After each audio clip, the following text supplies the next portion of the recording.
दिफाई तजियाकार air commodore retired Khalid Chishti साहब, बहुत बहुत शुक्रिया खालिद चिश्ती साहब प्रोग्राम में वक्त देने के लिए। आपने माशाल्लाह 35 साल पाक फ़ज़ाइया में सर्व किया, पायलट के तौर पे आपने अपनी खिदमत सर अंजाम दी। कल वज़ीर आज़म पाकिस्तान ने यौम तशक्कुर की तकरीब से खिताब करते हुए एक बात कही, उन्होंने कहा कि मुझे एयर चीफ ने बताया कि 5 नहीं हमने 6 त्यारे भारत के गिराए। सवाल ये पैदा होता है कि क्या ये इंफॉर्मेशन ताख़ीर से सामने लाने की वजह क्या हो सकती है, और क्या फौरी तौर पे ये अंदाज़ा नहीं लगाया जा सकता कि कितने जो है वो दुश्मन के जहाज़ हमने गिराए हैं या जो निशाना बने हैं? बहुत शुक्रिया मलिक साहब आपका और आपके चैनल का, और ये आपका सवाल बड़ा वैलिड है और मैं ज़रूर इसका जवाब देना चाहूँगा, क्योंकि मेरे पास फर्स्ट हैंड इन्फॉर्मेशन है उस रात की जिस दिन हमने जहाज़ मारे थे।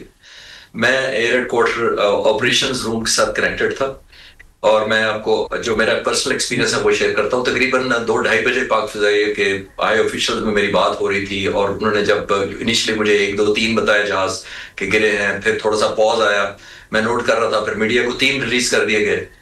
थोड़ी देर बाद मुझे दोबारा फोन आया तो मेरी बात हुई तो मुझे बताया गया कि ये 6+1 है। ये पहले फोन में ये बताया गया 6+1 +1 का मतलब है अनमैन्ड ड्रोन था जो वेपन कैरी करता है, और 6 हमने जहाज मारे।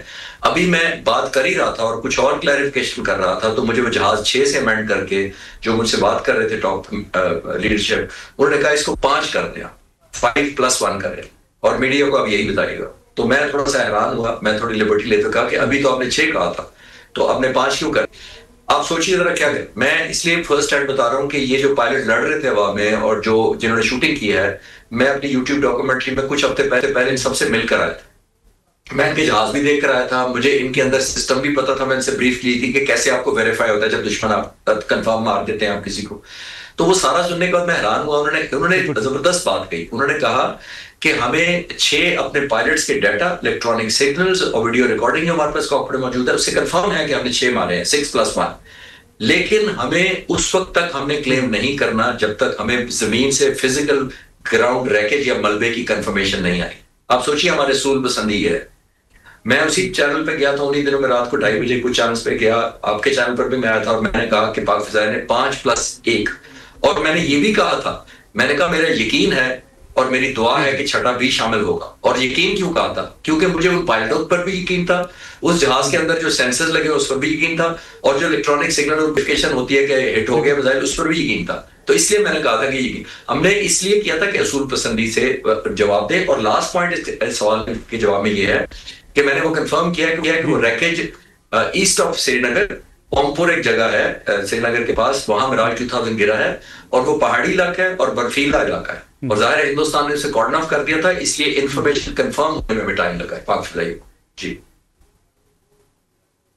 ठीक है चिश्ती साहब, अगर देखा जाए जो पिछले दिनों के हालात रहे हैं, आज पाकिस्तान और हिंदुस्तान के माबैन कशीदगी अपनी जगह पर मौजूद है सीज़ फायर होने के बावजूद। दूसरी तरफ हमें कुछ न कुछ आवाज़ें वहाँ हिंदुस्तान से उठती दिखाई देती हैं, वहाँ की आवाम, वहाँ की पार्लियामेंट के लोग तनकीद कर रहे हैं मोदी सरकार के ऊपर। क्या हुकूमत ये उनकी जज नहीं कर पाई थी, अंदाज़ा नहीं था, या एक घुमंड में थे कि वो पाकिस्तान के खिलाफ अटैक भी करेंगे, फिर मिसाइल भी बरसाएंगे, पाकिस्तान आगे से रिएक्ट नहीं करेगा? वजह क्या बनी? ये मलिक साहब आपने एक लफ्ज यूज किया वो बड़ा अप्रोप्रिएट है, वो घमंड वाला लफ्ज आपने कहा। देखिए घमंड ही था पाकिस्तान की जो पोजीशन थी इंटरनेशनली। आप एग्री करेंगे कि हमारी उस इंडिया जितनी तो रेलेवेंट बिल्कुल नहीं थी इस एस्केलेशन से पहले। हम लेस रेलेवेंट थे दुनिया की नजर में as compare to India. India चाहता था कि इस वक्त बड़ा सिचुएशन राइप है इंडिया के हक में। प्रेसिडेंट ट्रम्प ने टेक ओवर किया है, अमेरिका चाइना को चेक करना चाहता है, लेकिन चाइना इंडिया के थ्रू उस वक्त तक चेक नहीं हो सकता जब तक पाकिस्तान को सबसर्विएंट स्टेट का स्टेटस ना दिया जाए हिंदुस्तान की नजर। तो उन्होंने समझा कि हमारे रेलेवेंट होने के लिए अमेरिका और सुपर पावर्स और बड़ी फर्स्ट वर्ल्ड के लिए जरूरी है कि पाकिस्तान इररेलेवेंट हो जाए, तभी हमारी सुनी जाएगी। तो उन्होंने ये मिसकैलकुलेट किया, और मिसकैलकुलेट एक जगह नहीं किया, सीरीज है मिसकैलकुलेशन की। और मैं क्विक आपको बताऊंगा बड़ी जल्दी की, ताकि हम डॉट्स को कनेक्ट कर सकें। लेकिन पहला मिसकैलकुलेशन उन्होंने यही किया कि हमें लीस्ट रेलेवेंट कर दे। दूसरा, उन्होंने पहलगाम करके सोचा कि पनिशमेंट करेंगे हम शायद रिएक्ट नहीं करेंगे। वो न्यू नॉर्मल सेट करना चाहते थे पाकिस्तान को पनिश करके। मीडिया के अंदर हाइप क्रिएट की गई ताकि प्रेशर बिल्ड हो सके पाकिस्तान पर, और इंटरनेशनल कम्युनिटी हमारा साथ छोड़ जाए। वो नहीं हुआ। हमारा साथ दिया या नहीं दिया, उनका नहीं दिया, द मोस्ट इंपॉर्टेंट थिंग। तो पाकिस्तान को इररेलेवेंट करने का पॉलिटिकल और डिप्लोमेटिक फ्रंट पर भी कोई कार्रवाई काम नहीं आई। अब आते हैं उस दिन जब 30 तारीख की रात को इनके 4 राफेल आए थे, बैक बाय एयरक्राफ्ट, जो मैं कंफर्म कर सकता हूं, मीडिया ने 4 राफेल रिपोर्ट किए थे। हमने उसको एरोस्पेस और साइबर कमांड के थ्रू इतने डिग्रेडेशन की उन पायलट्स की, उनको इमरजेंसी लैंड करनी पड़ गई। वो हमारा था वॉर डिटरेंस करने का स्ट्रैटेजी थी उस वक्त तक। अब आता है अगला वार का। जिस दिन ये 7 की लड़ाई हुई है उस दिन हमने 6+1 जो डाउन किए उनके, और आपने नोट किया होगा पाक फिजाई ने कहा, मैं क्योंकि ऑपरेशन ग्रुप के साथ डायरेक्ट कनेक्टेड था पूरी रात, मुझे उन्होंने कहा कि हम ज्यादा मार सकते थे, 5 और भी मार सकते थे। क्यों नहीं मारे? क्योंकि हम वॉर फाइटिंग स्ट्रैटेजी से नहीं लड़ रहे थे कि हमने तो जंग लड़नी ही लड़नी है, हमने तो इस खित्ते को डिस्टेबलाइज करना ही करना है। हम फिर भी वॉर डिटरेंस मोड में ही लड़ रहे थे, जिसका मतलब ये है कि हम इससे ज्यादा एस्केलेशन नहीं चाहते थे। हम हिंदुस्तान को ये मैसेज देना चाहते थे, और खासतौर पर हिंदुस्तान की एयरफोर्स को, कि जब आप आएंगे तो हमारी cyber command force, aerospace force और जो फाइटर जहाज हमारे फाइटर पायलट्स हैं, और जब मैं फाइटर पायलट कहता हूं, मलिक साहब मुझे इजाजत दीजिए कि मैं engineers, technicians, air defence controller, हर उस शख्स का जरूर जिक्र करूं कि ये टीम की मैं बातें करता हूं जब मैं कहता हूं। और उनका ख्याल ये था, पायलट से हमारे शूटिंग की, हाथ रोक लिया, बाकियों को नहीं मारा। द आइडिया वाज कि वॉर डिटरेंस मोड में अभी चल रहे थे। हम कह रहे थे कि हिंदुस्तान लैंडिंग के बाद जब सुबह होगी अपने जहाजों की गिनती करेंगे, मलबे गिनेंगे, और रियलाइज करेंगे कि यार जंग ये बहुत प्राइस देनी, पाकिस्तान बहुत ज्यादा कीमत हमसे मांग रहा है जंग लड़ने की। फिर भी समझ नहीं आई। पार्ट 3 शुरू होता है, उन्होंने हम पर ड्रोन मारने शुरू कर दिए। हमने एक आदमी इंटरसेप्ट किया, लेकिन कुछ पहुंचे भी हमारे हदूद में। पाकिस्तान के अवाम को सल्यूट है जिन्होंने परसेवरेंस दिखाई, डिटर्मिनेशन दिखाई, कोई प्रेशर हुकूमत पर बिल्डिंग किया, आर्म फोर्सेस को पर इत्मीनान रखा। और हिंदुस्तान ने फिर चौथी दफा मिसकैलकुलेट ये किया कि ड्रोन से वो समझे कि हम शायद डिटर हो गए हैं। हमारी 2 जगह पर उन्होंने मिसकैलकुलेट किया, 2 एंगल से। एक था कि हमारे पास शायद कैपेबिलिटी या सलाहियत ही नहीं है जवाब देने की, और दूसरा मिसकैलकुलेट किया कि अगर हमारे पास सलाहियत है तो हमारे पास हिम्मत नहीं है, हौसला नहीं है जवाब देने का। यहां भी मिसकैलकुलेट। इसकी बुनियाद पर मैं अपनी अंडरस्टैंडिंग पेश कर रहा हूं। पाक फिजाइया के 6 एयरबेसेस पर हमला कर दिया गया। Now this was enough. 2:30 बजे के करीब जब मैं कॉन्ट्रैक्ट में था, तो पाक फिजाइया ने कहा कि अब वॉर डिटरेंस खत्म हो गई ऑप्शन, यानी हम डिटर नहीं कर सके हिंदुस्तान को, कि मत करना, बहुत कीमत देनी पड़ेगी। अब हमें पाक फिजाइया ने गई है वॉर या एस्केलेशन या वॉर टर्मिनेशन, 2 ही चीजें होती है।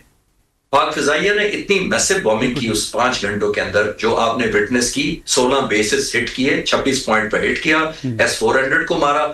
इतनी ज्यादा बॉम्बिंग, आपसे मेरी बात नहीं हुई कुछ दिन से मलिक साहब, मैंने जब कैलकुलेट किया, मुझे अगले दिन बॉम्ब्स की, वेपन्स की, एमुनिशंस की, और जो जिस मोड से भेजे गए थे उनकी डिटेल मिली। तो मैं क्योंकि अपनी डॉक्यूमेंट्रीज बनाता हूं, तो मैंने 65 की जंग की कैलकुलेशन पहले से एक डॉक्यूमेंट्री सीरीज बनाई हुई थी। मेरे पास टनेज भी मौजूद थी मेरे कंप्यूटर में कि कितना टन हमने बॉम्ब हिंदुस्तान पर 65 की 17 दिनों की जंग में फेंका था। तो जब ये टनेज आई तो मैंने उसे कंपेयर किया, तो मैं हैरान हो गया। मैंने पीएफ से वेरीफाई किया, और मलिक साहब मैं आपको आपके चैनल में क्योंकि पहली दफा हाजिर हूं, तो मैं आपको कंफर्म कर रहा हूं कि जो टनेज हमने 5 घंटे में हिंदुस्तान पर गिराई थी, वो पूरी 17 दिनों की 1965 की जंग से ज्यादा थी। So this was the war termination strategy या वॉर एस्केलेशन। एस्केलेशन चाहती तो एस्केलेशन के लिए तो हम तैयार ही थे, लेकिन क्योंकि डिटरेंस फेल हो गई थी, तो हमने कहा कि अब या टर्मिनेट होगी या अगली स्टेज पर चली जाएगी। और वही हुआ कि टर्मिनेट होने के लिए हिंदुस्तान भागा गया अमेरिका के सदर के पास। मैं कोई प्रेडिक्शन नहीं करता, मैं कोई नजूमी नहीं हूं, लेकिन मैं अपनी हम्बल अंडरस्टैंडिंग में ये गुजारिश कर रहा हूं, ये वक्त आएगा अमेरिका ही आपको बताएगा कि सबसे पहले हिंदुस्तान आपके पास उनके पास दौड़ा आया था कि जंग बंद कराएं, क्योंकि इतनी मैसिव पनिशमेंट हुई थी। मैं किसी दूसरी सर्विस का क्रेडिट लिए बगैर, ज़ाहिर आर्मी भी बहुत ब्रेवरी लड़ी, मैं उसका नहीं क्रेडिट ले रहा, नेवल भी फुली अलर्ट थी, लेकिन पाक फिजाइया बिकॉज ऑफ एयर पावर की flexibility, surprise, concentration of force और एनवायरनमेंट क्रिएट करने के जो एडवांटेज है 4-5, उसकी वजह से ज्यादा प्रिवेल की। जी बिल्कुल ठीक है। चिश्ती साहब मैं चाहूँगा कि अपने नाज़रीन के लिए, क्योंकि अगर आज हम किसी जगह पे बैठते हैं, लोग सवालात मुख्तलिफ करते हैं, उनकी आगाही के लिए, चूँकि आपका बड़ा वास्ट एक्सपीरियंस है, लोग सवाल ये करते हैं कि क्या पाकिस्तान का जो डिफेंस सिस्टम है, हमारा एयर डिफेंस सिस्टम, उसकी मौजूदगी में या हिंदुस्तान का जो जदीद तरीन एयर डिफेंस सिस्टम जिसको कहा जाता था S-400, उसकी भी मौजूदगी में एयर स्पेस के अंदर जाया जा सकता है? कहीं ना कहीं लूप होल्स होते हैं एयर डिफेंस सिस्टम के अंदर।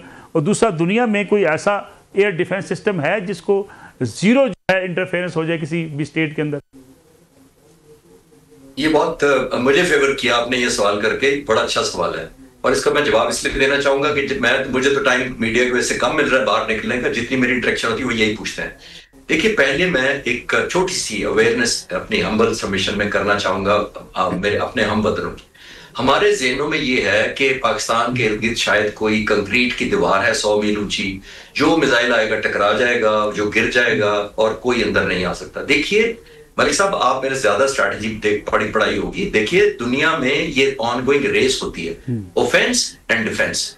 एक मिसाइल एक बनाता है, दूसरा उसका दिफा करता है। जब वो दिफा कर लेता है, ऑफेंस वाला दूसरा बना लेता है, अपग्रेड कर लेता है। जब वो कर लेता है, डिफेंस वाला उसका भी काउंटर कर लेता है। तो ये ऑन गोइंग रेस होती है। ये नहीं होता जैसे कंप्यूटर वाले अपग्रेड करते रहते हैं, पिछला कंप्यूटर हम क्यों नहीं यूज करते रहते। तो ये रेस होती है। कोई दुनिया में आज तक सिस्टम ऐसा नहीं बना मेरी नजर में, मैंने बहुत बड़ा डाटा मैंने इकट्ठा किया हुआ है, जिसको हम कहें जीरो एरर। जीरो एरर कहीं नहीं होता। हमें बर्दाश्त करना पड़ता है, जंग की ये कीमत होती है, आपको सैक्रिफाइस देने पड़ते हैं। 100 मिसाइल आएगा, 10 उसमें से पेनिट्रेट थ्रू कर सकता है। उसमें हमने ना पैनिक क्रिएट करनी है, ये समझना है कि जंग की कीमत है। आप आज से 5 साल बाद खुदा ना खासा कभी मौका है आया, उस वक्त ऐसा होगा? ऐसा नहीं होगा। उस वक्त तक इससे कहीं अच्छे मिसाइल आ चुके होंगे, इससे अच्छे डिफेंस आ चुके होंगे और इससे अच्छे पेनिट्रेटिंग मिसाइल आ चुके होंगे। ये दोनों मुल्कों के जो भी दुश्मन होते हैं, या 6 मुल्क हो या पूरी दुनिया हो, ये रेस होती है कि किसके पास सबसे अच्छा है। और जो ही वो सबसे अच्छा आता है, उससे भी अच्छा एक डिफेंस वाला मैकेनिज्म आ जाता है। जब वो डिफेंस का मैकेनिज्म उससे अच्छा है, तो फिर ऑफेंस वाला मैकेनिज्म आ जाता है। तो इट्स ऑल द टाइम ये ऑन गोइंग रेस है। इसमें लोगों को परेशान नहीं होना चाहिए कि आ गए हैं 10 मिसाइल 100 में से, तो ये कैसे आ गए, ये तो 0 होना चाहिए था। ये वो जमाना नहीं है कि जहांगीर खान स्क्वाश खेल रहा है तो 100 मैचेस हैं तो 99 जीता है, वो तो 100 तो नहीं ना जीता था। तो ये वो स्पोर्ट्स और होती है, ये जंग और चीज होती है। बिल्कुल ठीक है जी। इसी साहब, मैं आपसे ये भी आज जानना चाहूँगा कि ये जो इस वक्त सूरत हाल बन चुकी है, बाज़ लोग तजिया करते हुए कहते हैं कि शायद हिंदुस्तान दोबारा ऐसी हरकत कर सकता है। आपको मुस्तकबिल करीब में या कहीं नज़र आता है कि हिंदुस्तान दोबारा किसी ऐसी सोच की तरफ जा सकता है? क्योंकि वहाँ से भी अब मोदी सरकार के ऊपर जितनी तनकीद की जा रही है, हुकूमत वहाँ की पैनिक हो सकती है, या कोई ऐसा मिस एडवेंचर के बारे में आप रखते हैं सोच के कहीं हो सकता है? और दूसरा ये बताइएगा कि राफेल के बाद अब उनके पास ऑप्शन क्या होगी इतनी बड़ी नाकामी के बाद? ये बहुत अच्छा सवाल है और आपकी इजाजत से मैं फॉर्मर एयर चीफ हैं, एयर चीफ मार्शल मुजाहिद अनवर खान, जो पिछले फजाइया के सरबराह थे इनसे पहले, ज़हीर अहमद बाबर सिद्धू से पहले, उनका रिबटल करना चाहूंगा। कल मैंने उनसे कोई 1 पौना घंटा बात की है। एक मीडिया पे चल रहा है और टोटल मिसलीडिंग और बेसलेस है, इसलिए मैंने उनसे इजाजत ली थी कि मैं क्लियर कर दूं। एक चैनल पर बहुत ही सीनियर जर्नलिस्ट हैं और वो ब्यूरोक्रेट भी हैं, वो इस वक्त जर्नलिज्म करते हैं और टॉक शोज में आते हैं। उन्होंने एक टीवी पर क्लेम किया करके एयर चीफ मार्शल मुजाहिद अनवर खान, जो पिछले फजाइया सरबराह थे, उन्होंने एक आर्टिकल में या किसी ट्वीट में या जो भी कहा है कि C-17 जहाज अमेरिका के जो बहुत बड़ा ट्रांसपोर्ट जहाज है, वो वेपन्स लेकर हिंदुस्तान लैंड कर रहे हैं। अमेरिका पूरी सपोर्ट कर रहा है और हिंदुस्तान जल्द एक और हमला करेगा। उनके नाम से एट्रीब्यूट किया गया। उन्होंने कहा कि ये एब्सोल्युटली रबिश है, एब्सोल्युटली बेसलेस है और फैब्रिकेटेड है। एक तो मैं आपके चैनल का फायदा उठा के ये, क्योंकि वहीं से सवाल आ रहे हैं ना कि हिंदुस्तान शायद कुछ कर रहा है। जब आप किसी फॉर्मर एयर चीफ का नाम लेंगे और वो गलत होगा, तो लोगों के जहन में सवाल आएंगे कि एक फॉर्मर एयर चीफ कह रहा है कि ये वो बिल्कुल नहीं। उन्होंने कहा कि ये वही एयर चीफ है जो अभिनंदन के वक्त एयर चीफ थे, और वो कहता है मैं तो उस वक्त मीडिया पर नहीं आया था, तो मैं अभी क्यों मीडिया को कोई रिलीज करूंगा कोई इन्फॉर्मेशन, और वो बेसलेस है। Coming back to your question, दूसरा सवाल जो आपने किया कि इंडिया कर सकता है, देखिए मिलिटरीली करना और चीज है कि 100 जहाज में से सिर्फ उसके 6 गिरे हैं। वो कहेगा 994 जहाज तो हमारे अभी भी मौजूद हैं। कैपेसिटी वाइज यस कर सकता है, इंटेंशन वाइज या मोरल वाइज मुझे नहीं लगता। आप जरा क्लोजली मॉनिटर करें। अभी जो उनका वजीर आजम नरेंद्र मोदी कल परसों निकल या आदमपुर गए थे, साइट पर गए थे, जो S-400 के आगे तस्वीरें जाके खिंचवाई हैं, उन मिसाइलों के आगे खड़े थे जिनको हमने टारगेट ही नहीं किया। हमारे तो एयर वाइस मार्शल कह रहे थे कि जनाब हमने तो आपके रडार को मारा है, जिससे आप 600 किलोमीटर दूर से देखते हैं। जब आप देखेंगे नहीं तो मिसाइल कैसे फायर करेंगे? उन्होंने मिसाइलों के सामने तस्वीर करा दी। मैंने अपने सोर्सेज से कंफर्म किया तो पता लगा 2 दिन इसलिए लेट किया गया उनका ट्रिप, वो तीसरे दिन गए हैं कि मिसाइल दूसरे बेस से मंगवाए गए थे, एक और डिप्लॉयमेंट से। दूसरा जरा जूम कीजिएगा, आपको कहीं हिंदुस्तान के एयरफोर्स चीफ नजर आए हैं पूरे इवेंट में? बेस एयरफोर्स का विजिट हो रहा है और एयर चीफ नहीं है, क्योंकि मैंने कंफर्म किया है अपने सोर्सेज से। वो कहते हैं कि इंडियन प्राइम मिनिस्टर ने अंग्रेजी में कहा था कि I do not want to see the air chief. तो अब बताइए कौन सा मुल्क जंग लड़ सकता है जिसका वजीर आजम एयरफोर्स चीफ की शक्ल ना देखना चाहे? और अल्लाह का शुक्र है आपने हमारी तरफ कल वाला इत्तेहाद देख लिया था और परसों वाला देख लिया था जो विजिट किया था हमने बेसिस को। तो जंगें सिर्फ मटीरियल से नहीं लड़ी जाती, जंगें इंस्पिरेशन से लड़ी जाती हैं, जॉइंटनेस से लड़ी जाती हैं, और कौम पीछे खड़ी हो तो लड़ी जाती है।